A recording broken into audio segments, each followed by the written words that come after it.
Assalamualaikum warahmatullahi wabarakatuh.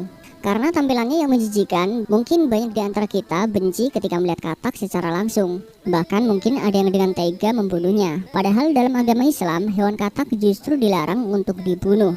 Meski dianggap hewan yang kecil dan remeh, namun ternyata di zaman Nabi, hewan katak pernah memiliki peranan penting, khususnya bagi Nabi Ibrahim alaihissalam. Dalam sebuah hadis, Nabi Muhammad SAW bersabda, dahulu katak memadamkan api dari Nabi Ibrahim alaihissalam ketika dibakar, sedangkan cicak meniup-niupnya. Maka dilarang membunuh katak dan diperintahkan membunuh cicak. Ternyata latar belakang kebaikan katak inilah yang menjadikan kita dilarang membunuh katak. Alasan ini seperti berlaku kepada kelelawar yang mana kita dilarang untuk membunuhnya. Abdullah bin Amr berkata, janganlah kalian membunuh katak karena sesungguhnya suaranya adalah tasbih. Dan janganlah kalian membunuh kelelawar karena sesungguhnya ketika Baitul Maqdis hancur, ia berdoa, wahai Tuhanku, berilah aku kekuasaan terhadap lautan agar aku bisa menenggelamkan mereka. Hadis riwayat Baihaqi.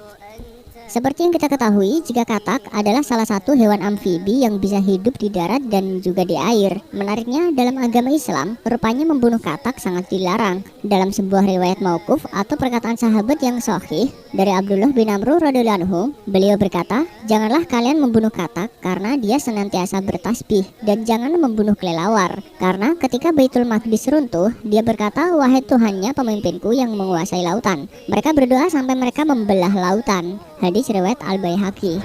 Seperti dikutip dari Rumasyo, penulis Aunul Ma'bud mengatakan, jika seseorang ingin bertobat dengan katak, tentu saja ia perlu membunuhnya. Jika diharamkan untuk membunuh, maka tentu saja dilarang pula untuk berobat dengannya. Katak itu terlarang, boleh jadi karena ia najis atau boleh jadi karena ia adalah hewan yang kotor.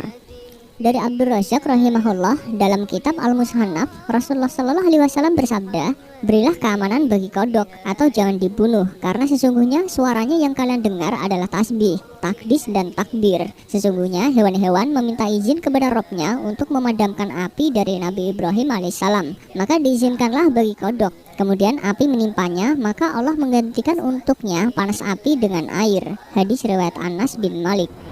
Sekelas Presiden Indonesia, yakni Joko Widodo, rupanya gemar memelihara katak. Mendengar fakta tersebut, mungkin kita akan berpikir, untuk apa Presiden Indonesia gemar memelihara hewan yang hidup di dua alam tersebut?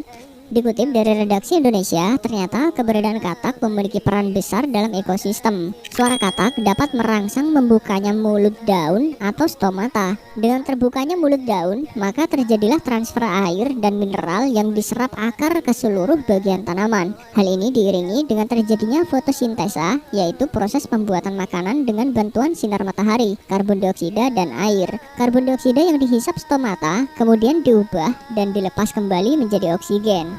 Itulah kenapa katak berperan besar sebagai penjaga ekosistem. Keberadaan katak juga bisa dijadikan indikator kesuburan suatu daerah. Dengan banyaknya katak menandakan kesuburan suatu wilayah, karena banyak tanaman yang bisa tumbuh, yang kemudian menghasilkan oksigen yang dibutuhkan oleh seluruh makhluk hidup. Selain itu, keberadaan katak juga dapat mengurangi melonjaknya jumlah nyamuk, lalat, serangga, dan hama yang mengganggu tanaman pertanian. Wallahu a'lam bishawab. Wassalamualaikum warahmatullahi wabarakatuh.